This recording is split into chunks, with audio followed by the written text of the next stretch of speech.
আল্লাহ অন্যত্র বলেন, ইন্নাল্লাহা ইয়াগফিরু ইউশরাকা বিহি ওয়া ইয়াগফিরু মা দুনা যালিকা লিমান ইয়াশা।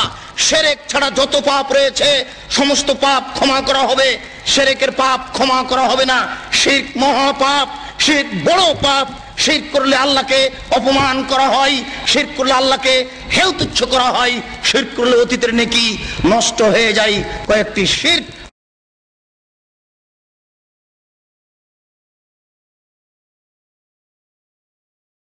রাসূলুল্লাহ সাল্লাল্লাহু আলাইহি সাল্লাম ফিয়াদ রাজুলিন হালকা, একদা আল্লাহর নবী এক লোকের হাতে দেখলেন তামার বালা। তামার বালা দেখে আল্লাহ রাসূল বললেন, মা হাজিহি, কি তোমার হাতে তামার বালা কেন?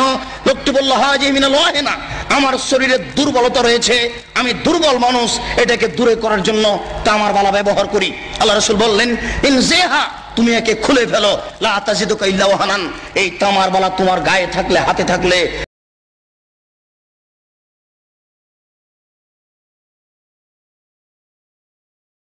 তোমার রোগী বেশি হবে, তুমি আরোগ্য লাভ করতে পারবে না।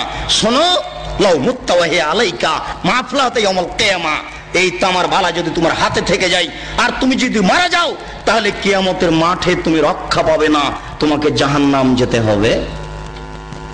এই মাইকের আওয়াজ যত দূর পর্যন্ত যাচ্ছে, সকল মুসলিম ভাই ও বোনকে বলছি, আপনার হাতে যদি কারো এরকম তামার বালা থাকে, সৌদি আরব থেকে হাজী সাহেবেরা ঘড়ির মতো বালা যদি নিয়ে এসে দেখে দিয়ে থাকে, রোগ ভালো হবে বলে তাকে এই মুহূর্তেই খুলে ফেলুন। রাতে মারা গেলে মুসলমান হয়ে মারা যাবেন, থাকা অবস্থায় মারা গেলে মুশরিক হয়ে মারা যাবেন। আল্লাহকে অপমান করে জান্নাত লাভ করা যায় না, আল্লাহকে ছোট করে, খাটো করে, হেয় তুচ্ছ করে জান্নাত লাভ করা যায় না। সাবধান থাকুন। রাসূল সাল্লাল্লাহু আলাইহি ওয়াসাল্লাম এক বৈঠকে বললেন, ইন্নার রুকা ওয়াত তামাইম ওয়াত তাওয়ালা শিরকুন, নিশ্চয় ঝাড় ফুঁক করা শিরক, গলায় তাবিজ ঝোলানো শিরক, স্বামী স্ত্রীর মধ্যে ভালোবাসা সৃষ্টি করার যে কোনো কৌশল শিরক। কোরআন মাজিদের আয়াত দিয়ে ঝাড় ফুঁক করা যায়, হাদিসের দোয়া পড়ে ঝাড় ফুঁক করা যায়। আজ হতে আপনারা যদি কোনো জায়গাতে কারো কাছে তেল পানি পড়ে নেন, তাহলে আগে জিজ্ঞাসা করবেন, মুন্সি সাহেব, মৌলভী সাহেব, আপনি যে আমাকে তেল পড়ে দিবেন, পানি পড়ে দিবেন, কি বলবেন? যদি উনি হাদিসের দোয়া পড়েন, কোরআন মাজিদের আয়াত পড়েন, তাহলে আপনি পানি পড়ে নিতে পারেন, অন্যথা আপনিও মুশরিক, সেও মুশরিক, পরকাল হারিয়ে যাবে। রাসূল সাল্লাল্লাহু আলাইহি সাল্লাম বললেন, গলায় তাবিজ ঝুলানো শিরক, মান তাআল্লাকা তামিমা ফাকাদ আশরাকা, কেউ যদি তাবিজ ঝুলাই তাহলে ও শিরক করলো। যে কোনো তাবিজ,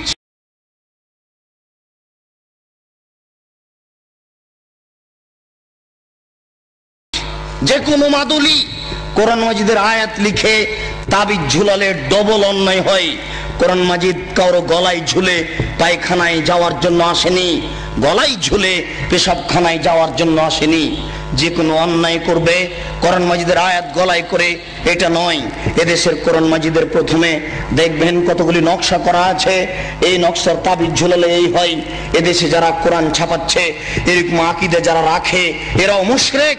এই পাতাগুলি ছিঁড়ে ফেলতে হবে। এরকম কোরআন ছাপায় যারা, তাদের বিরুদ্ধে যতদূর শক্তি প্রয়োগ করা সম্ভব তা করার জন্য চেষ্টা করতে হবে। এরা জাতিকে ধ্বংস করছে, আপনাদের ধ্বংস করছে, মুসলমানকে ধ্বংস করছে এক মিথ্যা কৌশলে, শিরক করে, শিরক করিয়ে।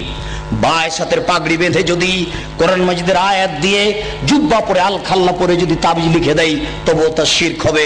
সাবধান থাকবেন। রাসূল সাল্লাল্লাহু আলাইহি সাল্লাম বলেন, মান আতারাফান ফাসালাহু ফাসাদদাকা বিমা কালা লাম তুকবাল লাহু সালাতান 40 লাইলা। কেউ যদি কোনো গণকের কাছে যায়, তারপর গণককে কিছু জিজ্ঞাসা করে, আমার টাকা হারিয়ে গেছে দেখেন তো, বা এই জিনিস হয়েছে একটু দেখেন তো, তার বলা কথাকে যদি বিশ্বাস করে, আল্লাহর নবী বলেছেন 40 দিন তার ইবাদত কবুল হবে না।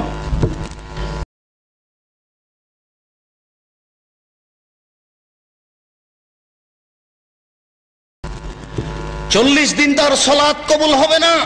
গণকের কাছে যায় যারা, তারা মুশরিক।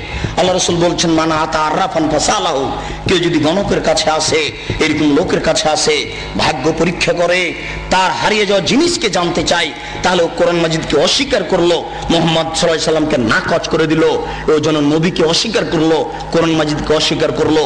মহা পাপী, বড় পাপী যারা এরকম করে, যারা গণকের কাছে যায়, তারা বড় মুশরিক।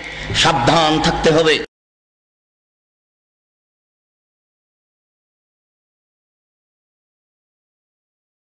রাসূল সাল্লাল্লাহু আলাইহি ওয়াসাল্লাম বললেন, মান হালাফা লিগাইরিল্লাহ ফাকাদ আশরাকা, কেউ যদি আল্লাহ ব্যতীত অন্যের নামে কসম খায় তাহলে শিরক করলো। কেউ যদি আল্লাহ ব্যতীত অন্যের নামে কসম খায় তাহলে শিরক করলো। কেউ যদি দুই চোখের কসম খায় তাহলেও সে মুশরিক। কেউ যদি মায়ের কসম খায় তাহলেও সে মুশরিক। মায়ের কসম খাওয়া যায় না, কোরআন মাজিদে হাত রেখে কসম খাওয়া যায় না, মসজিদে ঢুকে কসম খাওয়া যায় না, ছেলের মাথায় হাত রেখে কসম খাওয়া যায় না, ছেলের মাথায় হাত রেখে কসম খাওয়া শিরক। এইভাবে হাত চালিয়ে ভাগ্য পরীক্ষা করা শিরক। টিয়া পাখির মাধ্যমে ভাগ্য পরীক্ষা করা শিরক।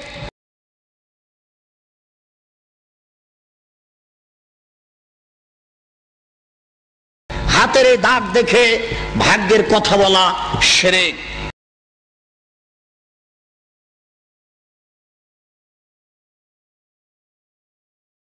ছবি মূর্তিকে সম্মান করা শিরক, মূল্যায়ন করা শিরক।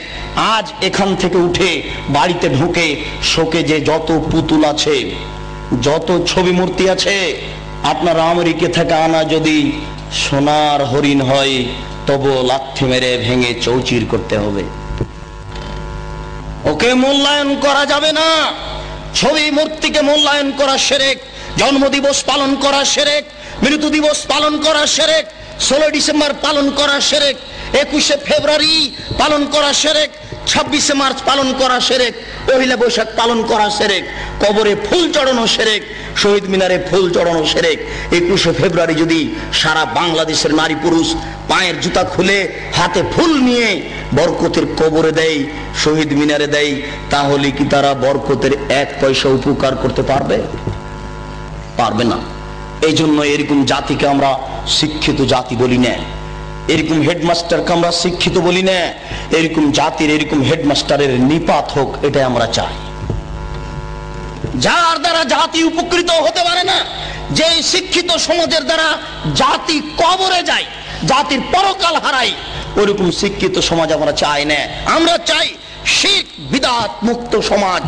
যে শিরক বিদআত মুক্ত সমাজে আল্লাহকে সন্তুষ্ট করতে পারবো। অনেক সময় পাপ করলেও আল্লাহ ওরকম অসন্তুষ্ট হন না। শিরক করলে, কাবা শরীফে যদি শিরক থাকে তবুও শিরক, কাবা শরীফে যদি ছবি থাকে তবুও শিরক। পৃথিবীর যেখানেই ছবি থাক না কেন অবশ্যই তা শিরক। যেখানেই থাক না কেন, কাবা শরীফের ছবি মূর্তি ছিল, অনেক মূর্তি ছিল সেখানে। হবল নামে একটা মূর্তি ছিল কাবা শরীফের ঘরের পাশে, হবল, সেটাই বেশি মূল্যায়ন কর। সেই হবল মূর্তির পাশে ছিল একটা পাতিল, সেই পাতিলে ছিল 3টা খড়ি, অর্ধ হাত হোক আর 1 হাত হোক 3টা খড়ি ছিল। একটা খড়ির গায়ে লেখা ছিল ইফাল, করো, আর একটা খড়ির গায়ে লেখা ছিল লা তাফাল, করো না, আর একটা খড়ির গায়ে লেখা ছিল মুহমাল, কিছুই না। তারা ছেলে মেয়ের বিবাহ দিলে বা কোনো সফর করতে চাইলে বা কোনো পদক্ষেপ কাজের গ্রহণ করতে চাইলে ওই পাতিলের ভিতরে হাত ঢুকিয়ে খড়ি বের করত। যদি ওই খড়ি বের হয়েছে যাতে লেখা আছে ইফাল, করো, তার মানে হবল মূর্তি বলে দিল এ আল্লাহ, নকল আল্লাহ, নাউজুবিল্লাহ বলে দিল যে তোমরা কাজ করো। আল্লাহ বলে দিল করতে, এখন তারা করবে, নাউজুবিল্লাহ। যদি ওই খড়ি বের হয় যাতে লেখা আছে লা তাফাল, করো না, এখন ওদের নকল আল্লাহ বলে দিল যে এই কাজ করতে হবে না, মেয়ের বিবাহ দিতে হবে না, তারা করবে না। তারা যুদ্ধের মাঠে জয়ী হলে বলতো উল হবল, উল হবল, এ হবল তুমি সম্মানী, তুমি জয়ী, তোমাকে আমরা মূল্যায়ন করি। মানুষ শিরক করত। মহান আল্লাহ বলেন জাল হক এসেছে সত্য, ওয়াজাহাকাল বাতিল চলে গেছে মিথ্যা, ইন্নাল বাতিলা নিশ্চয় মিথ্যা, কানা যাহুকা চিরদিন মিথ্যা। এই বলে আল্লাহর নবী লাঠি হাতে করে কাবা ঘরে ঢুকে যত ছবি মূর্তি ছিল সবকে ভেঙে চৌচির করে লাথি মেরে বের করে দিয়েছেন। ওই ছবি মূর্তি আবার আপনি মুসলমানের বাচ্চা হয়ে ঘরে ঢুকিয়েছেন, ওই ছবি মূর্তি আবার আপনি শোকেজে সাজিয়েছেন। আপনার গোশতের মধ্যে ঢুকে আছে মূর্তি ভাঙা নীতি, আপনার রক্তের মধ্যে ঢুকে আছে মূর্তি ভাঙ্গা নীতি। আপনি মূর্তি ভাঙ্গা জাতি, আপনি মূর্তি ভাঙ্গা সম্প্রদায়, আপনি মূর্তি উপরে লাথি মারা সম্প্রদায়। আপনি মূর্তিকে মূল্যায়ন করেন কি করে? মূর্তিকে আপনি মূল্যায়ন করতে পারেন না। পরের অংশটুকুর সংক্ষিপ্ত কথা রাসূল সাল্লাল্লাহু আলাইহি সাল্লাম এক বৈঠকে বলেন, লানাল্লাহু মান আওয়া মুহদাসান, কেউ যদি বিদআতকে আশ্রয় দেয় তাহলে তার উপরে অভিশাপ। রাসূল সাল্লাল্লাহু আলাইহি ওয়াসাল্লাম এক বৈঠকে বলেন, মান আওয়া মুহদাসান লা ইউকবালু আনহু আদল ওয়া সারফ, কেউ যদি বিদআত করে তাহলে তার নফল ইবাদত কবুল হবে না, ফরজ ইবাদত কবুল হবে না। রাসূল সাল্লাল্লাহু আলাইহি সাল্লাম এক বৈঠকে বলেন, লাউ কানা মূসা হাইয়া, আজকে যদি মূসা আলাইহিস সালাম জীবিত হন, ও আদরাকা মিন নবুয়তি, আর মূসা আলাইহিস সালাম যদি আমার নবুয়ত পান, তাহলে আমাকে মেনে নেওয়া ছাড়া তার কোনো গত্যন্তর থাকবে না, আমাকেই তাকে মেনে নিতে হবে।